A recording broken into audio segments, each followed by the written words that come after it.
Salmo 51, amém? Nós vamos ler do verso 1 até o verso 10.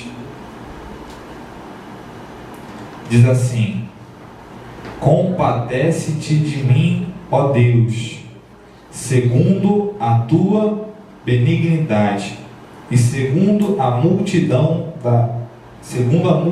das tuas misericórdias.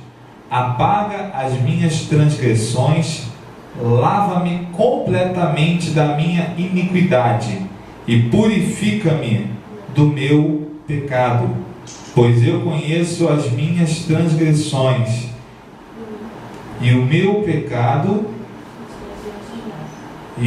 está diante de mim.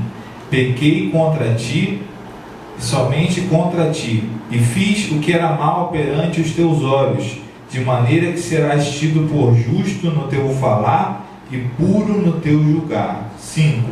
Eu nasci na iniquidade e em pecado me concebeu minha mãe. Eis que te comprases na verdade no íntimo, e no recôndito me fazes conhecer a sabedoria. Purifica-me com esopo e ficarei limpo. Lava-me e ficarei mais alvo que a neve. Faze-me ouvir júbilo e alegria, para que exultem os ossos que esmagaste. Esconde o rosto dos meus pecados e apaga todas as minhas iniquidades. Cria em mim, ó Deus, um coração puro e renova dentro de mim um espírito que? Inabalável ou reto, em algumas traduções, né? Oi? Aí tá reto, amém. Nós estamos aqui, vamos ver, no Salmo de Davi.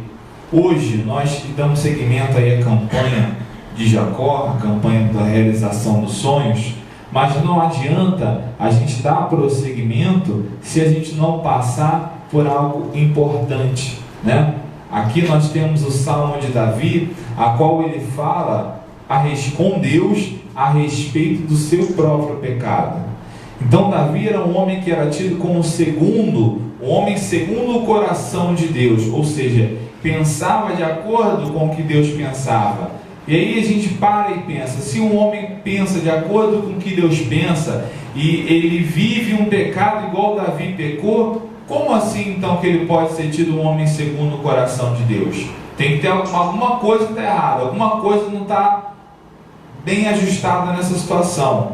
E aí a gente vê o que está faltando, qual foi o erro, qual foi o problema.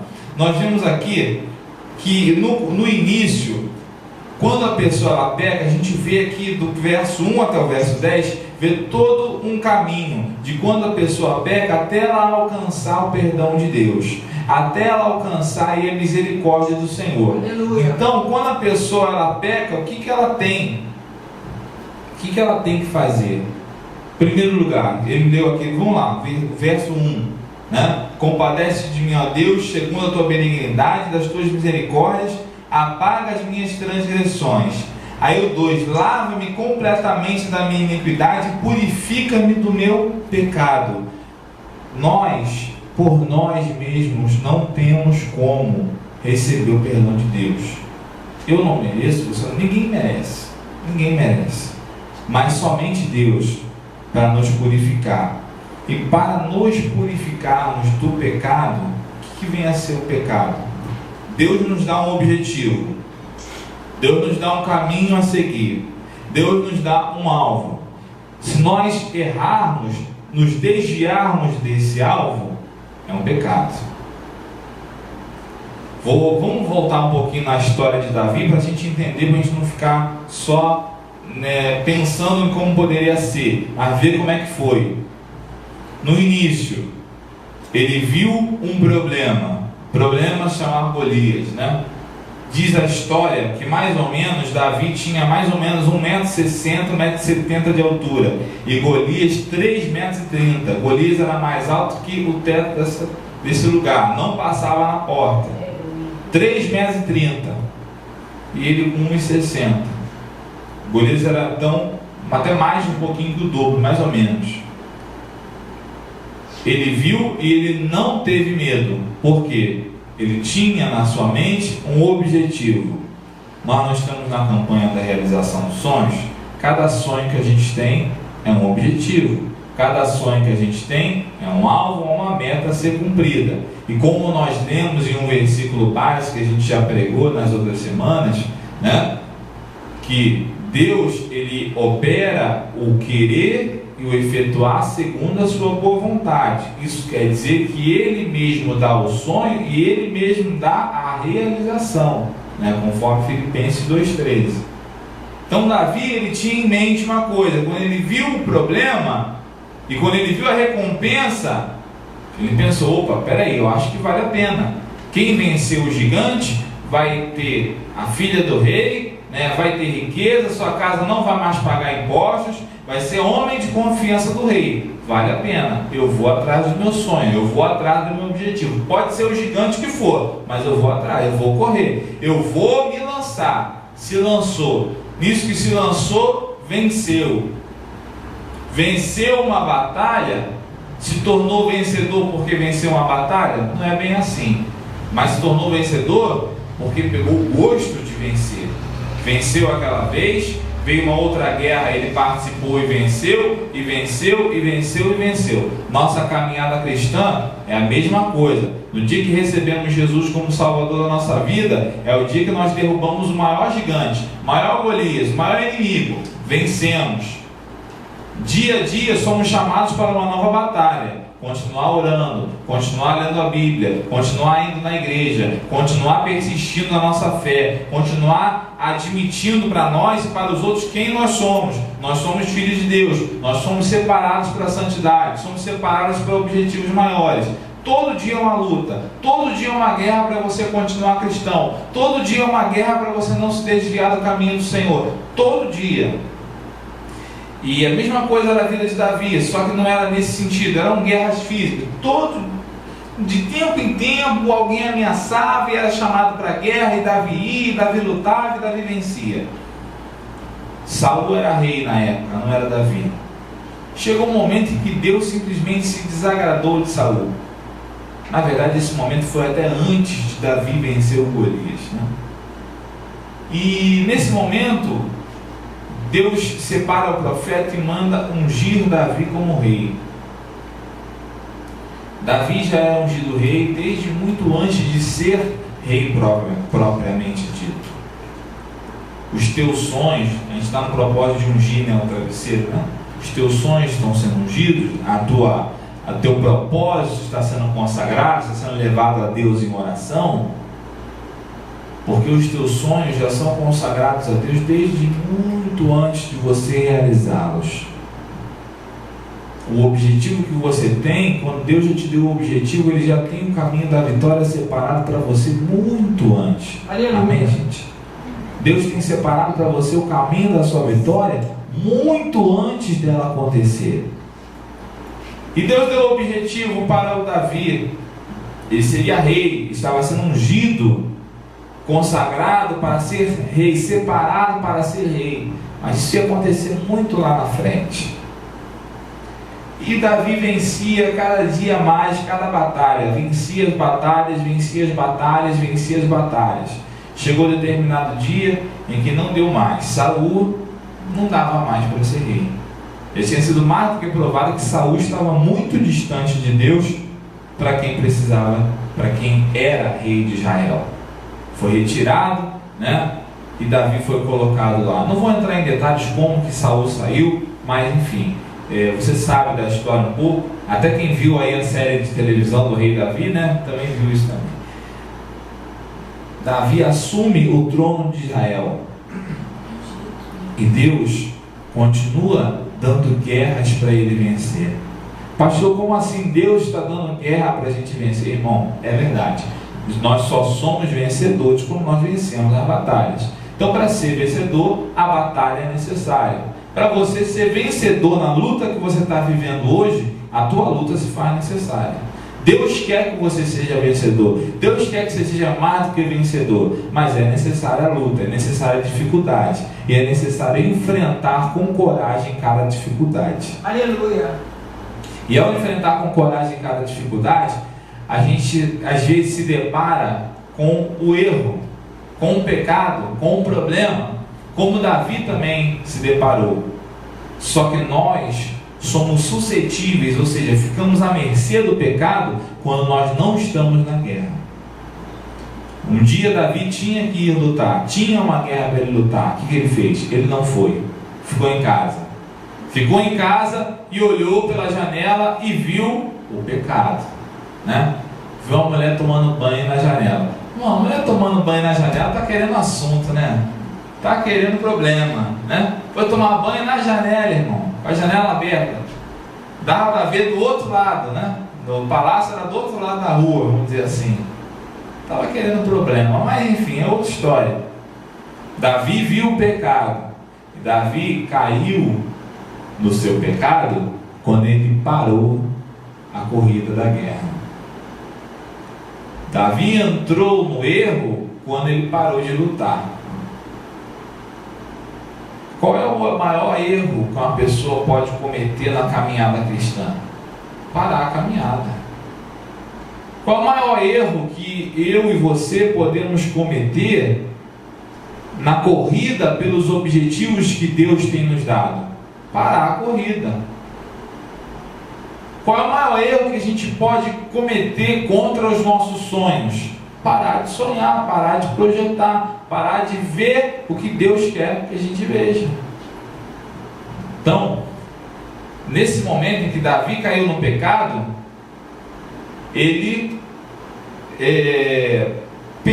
teve que pedir a Deus perdão, teve que se retratar para que a sua vida voltasse a ser mais ou menos o que era. E aí ele começou o salmo: compadece de mim, ó Deus, segundo tua benignidade, a multidão das tuas misericórdias, lava-me completamente da minha iniquidade, purifica do meu pecado, pois eu conheço as minhas transgressões e o meu pecado está sempre diante de mim, falou o verso 3. Ele falou isso por quê? Porque ele viu a mulher tomando banho, mandou trazer a mulher, né? Se deitou com aquela mulher, mandou matar o marido daquela mulher para poder ficar com aquela mulher para ele. Então aquela mulher, ela se tornou, não é que a mulher era o pecado, mas a mulher se tornou o instrumento do pecado de Davi. E aí ele disse para Deus, né, conheço as minhas transgressões, o meu pecado está sempre diante de mim. Olhava para aquela mulher e lembrava, meu Deus do céu, saí da graça, saí da retidão, mandei matar um homem por causa dessa mulher, né? Essa mulher não era minha esposa, eu já tinha esposa, já era casada, ainda trouxe essa mulher para a minha vida. O pecado estava diante dele, né? Ainda tentou ter um filho com a mulher, mas o filho morreu. O pecado estava diante dele. E nisso que o pecado estava diante de Davi, ele não tinha como simplesmente se livrar, a não ser que Deus o perdoasse. Porque pequei contra ti somente fiz o que era mal perante os teus olhos, de maneira que serás tido por justo no teu falar e puro no teu julgar. No verso 5 ele disse assim: eu nasci na iniquidade e em pecado me concebeu minha mãe. Ele falou isso devido ao filho que ele teve com aquela mulher. Na verdade, nesse verso 5 ele não está falando dele mesmo, ele está falando do filho que foi gerado. Um filho, um fruto do pecado. Olha, o pecado ele desmorona, ele desarma a pessoa. Desarma completamente. Hoje mesmo eu estava falando com um pastor amigo meu, ele tem uma igreja aqui próximo, e nós temos um conhecido em comum. Esse conhecido em comum era pastor de uma igreja muito grande em Nilópolis, muito grande, muito conhecido, um homem de uma palavra maravilhosa, né? Palavra que as pessoas ainda hoje nessa igreja sentem falta, porque ele não está mais lá, obviamente, devido a um pecado muito semelhante ao pecado de Davi, muito semelhante, né? E ele tinha, antes de cair nesse problema, ele tinha sido convidado para pregar nessa igreja desse meu conhecido que tem a igreja aqui perto. Mas aí esse meu conhecido, antes do dia marcado, né, para ele pregar lá na igreja dele, já foi falar com esse pastor que teve esse problema, e ele falou assim: olha, eu vou pregar tal dia, não é isso? Vivendo no erro, vivendo no pecado, vivendo no... eu vou pregar tal dia, não é? Aí meu conhecido ficou assim: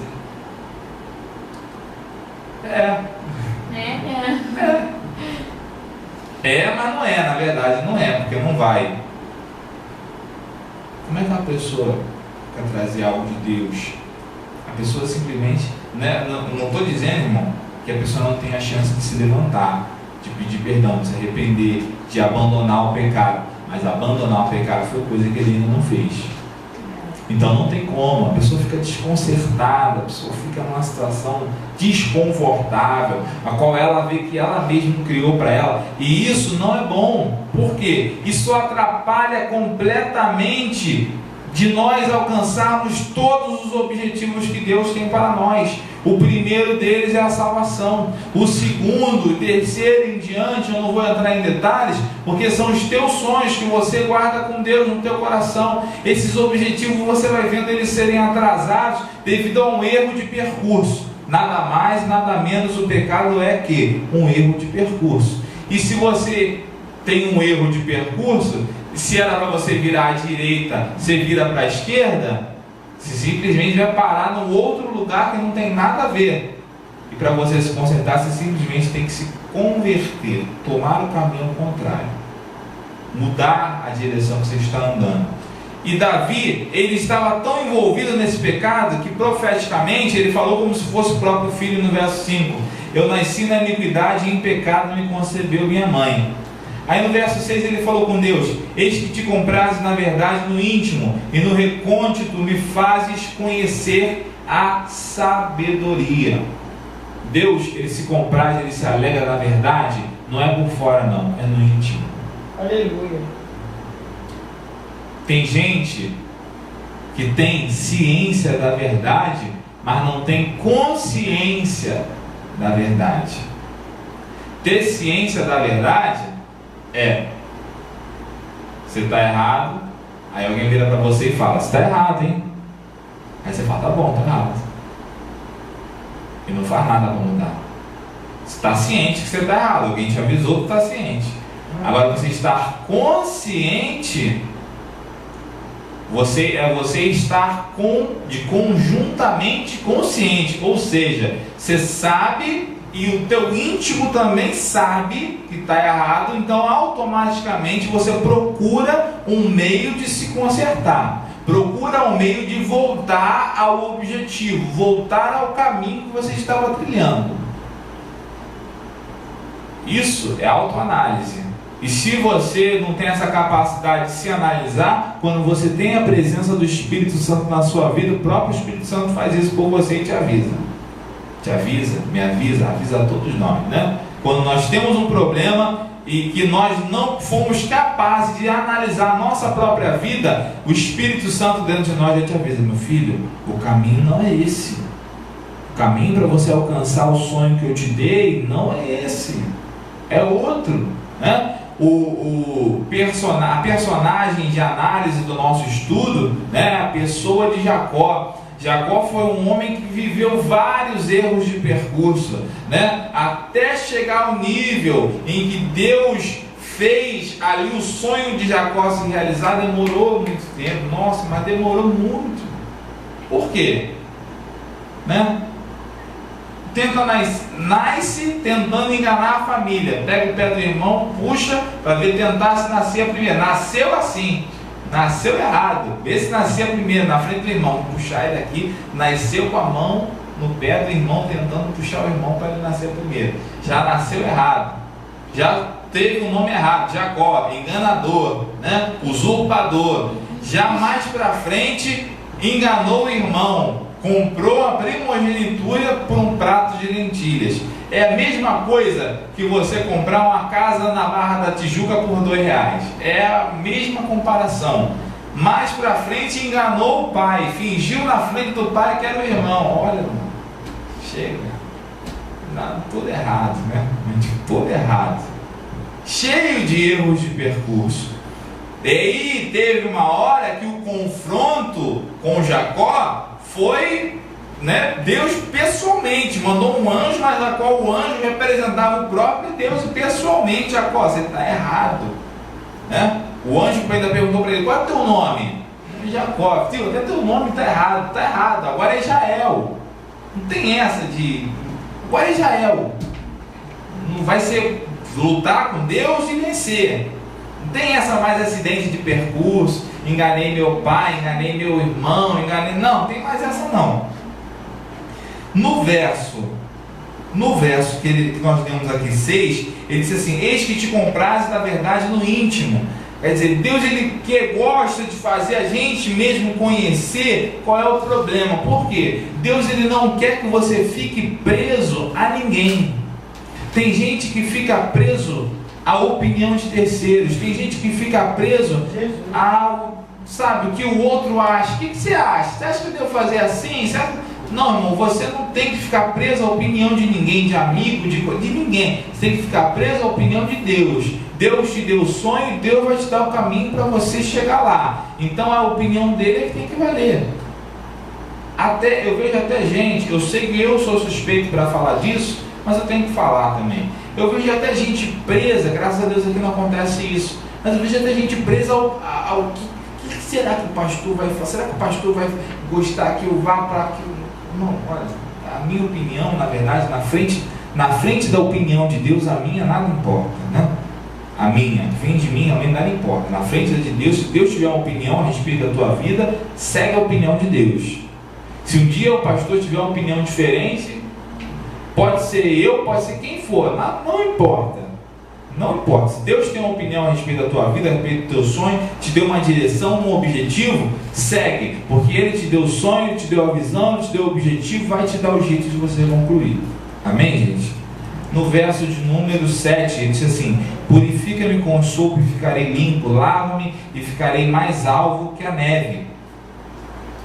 8. Faz-me ouvir júbilo e alegria, para que exultem os ossos que esmagaste. Na verdade não foi Deus que esmagou os ossos, É a mesma coisa, o indivíduo encher a cara, pegar o carro, ligar e bater no poste. O poste está na minha frente, Não é isso. A pessoa procura problema, acha, pessoal? A pessoa procura problema para a vida dela, ela acaba encontrando. Faz-me ouvir alegria, júbilo nos ossos que tu esmagaste, como se Deus fosse culpado pelo pecado dele. Tudo bem que ele quer alegria, tudo bem que ele quer purificação, tudo bem que ele quer se regenerar, mas no verso 9 e para o 10 diz assim: esconde o rosto dos meus pecados e apaga todas as minhas iniquidades. Ele estava sendo tão confrontado já pelo próprio pecado, ele já estava vendo assim tanto, ele já estava vendo a mulher todo dia, viu que o filho que tentou nascer da mulher não deu certo, ele estava vivendo tanto aquela situação que parecia que Deus estava olhando para o erro dele diretamente o tempo todo, É igual alguém ficar olhando para você diretamente, você fica constrangido, e ele dizendo para o Senhor, esconde o rosto dos meus pecados, vira o rosto para lá, tira o rosto dos meus pecados, apaga as minhas iniquidades. E no 10, cria em mim, ó Deus, o coração puro e renova em mim o espírito inabalável. Quando ele pede para Deus criar cria em mim, ó Deus, um coração puro. O coração, no tempo da Bíblia, os homens não conheciam que os sentimentos eram processados na cabeça e não no músculo que bombeia sangue. Então eles falavam coração como se fosse a própria cabeça, a própria mente do ser humano. O que impede uma pessoa de andar com Deus? O que impede uma pessoa de concluir os objetivos? O que impede uma pessoa de alcançar seus sonhos? Um coração que não é puro, ou seja, vamos tentar melhorar aí, uma mente que não é pura, uma mente que se contamina, uma mente a qual Deus fala para ela, para frente, ela vai para a direita, ela ouve a opinião do outro, vai para a esquerda, ela ouve a opinião do terceiro, ela olha para trás, e Deus já falou para ela, para frente. A mente dela não está pura no objetivo de Deus. Deus falou para frente, é para frente que eu vou. Não está pura. Está ouvindo opiniões alheias. Estou falando para você ouvir unicamente. Veja bem, não estou falando para você ouvir, olha, ouve única e exclusivamente a opinião do pastor. Não, ouça única e exclusivamente a voz de Deus. Se você fizer um voto com Deus, se você fizer um propósito com Deus, se você falar assim, Senhor, eu quero passar a te ouvir, Senhor, me acorda de madrugada, Senhor, fala comigo, Senhor, eu preciso ouvir a voz do Senhor, Deus vai te acordar de madrugada, tu vai orar, tu vai ler a Bíblia, tu vai entender o que tu está lendo, tu vai ouvir Deus falar, tu vai ver as tuas situações se abrirem de uma forma que você, Deus está agindo aqui, peraí que eu estou, você vai ver Deus trabalhar, querendo ter um coração puro e um espírito reto, né? Ou em outras traduções, um espírito inabalável. Eu gosto um pouquinho mais da tradução que fala inabalável, por quê? Porque o maior erro de alguém que quer realizar uma coisa, mas se vê a vida dela travada, não consegue realizar nada, o maior erro é que a pessoa não tem um espírito inabalável. Quando Deus criou Adão, ele criou um boneco de barro. E o boneco de barro, o que ele fez? Ele soprou no nariz do boneco, e o boneco se tornou a alma vivente, Adão. Quando ele soprou o seu espírito, né? O espírito não é somente o ar, é o ímpeto, é o que nos faz viver, é o que nos faz movimentar. Quando você tem um objetivo de Deus, quando você tem um sonho, ou então quando você estava no seu primeiro amor, você recebeu a salvação, você queria fazer tudo para Deus, aquilo que estava te movimentando era assim, o que chama do teu próprio espírito. Não estou falando nem ainda do Espírito de Deus, mas era assim o espírito do ser humano em favor de um propósito. A pessoa fica empolgada, a pessoa tem um vigor, tem um ânimo, fala daquele objetivo. Não, é isso aí, é isso mesmo, né? É igual falar da igreja para mim. Falar da igreja para mim, meu coração vai amigo, né? O olho brilha. Agora vai falar de futebol, né? Falar do Vasco, misericórdia, né? Eu não aguento mais. Estou brincando, né? Falar do Flamengo, vai falar do deixa pra lá, não aguento, me desanima, né? Agora vai falar de Jesus, eu tenho ânimo, né? Então assim, claro, todo mundo que é crente fala de Jesus, gosta de falar de Jesus, mas o pastor ele tem que ter mesmo um ânimo a mais pela coisa. Se a pessoa é empresário, né, é empresário, tem a ideia de ser, quando fala sobre aquele negócio, ela tem o olho brilha, ela vai querer, quando uma pessoa está querendo estruturar a sua família e não está o negócio andando, quando ela ouve, olha, vai ter um seminário, uma palavra ali de família, e eu vou ali, porque... Então a pessoa, quando ela está em busca de um objetivo, o olho dela brilha para aquilo, é o espírito dela. Mas só que tem gente que não tem um espírito reto, não tem um espírito inabalável.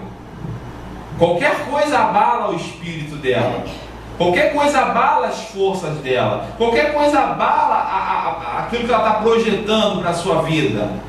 E aí ela está se projetando para ali na frente, ela está em uma determinada situação, a família está abençoada, financeiramente falando em outro patamar, profissionalmente no outro patamar, espiritualmente, ministerialmente em outro patamar, aí vem uma luta qualquer.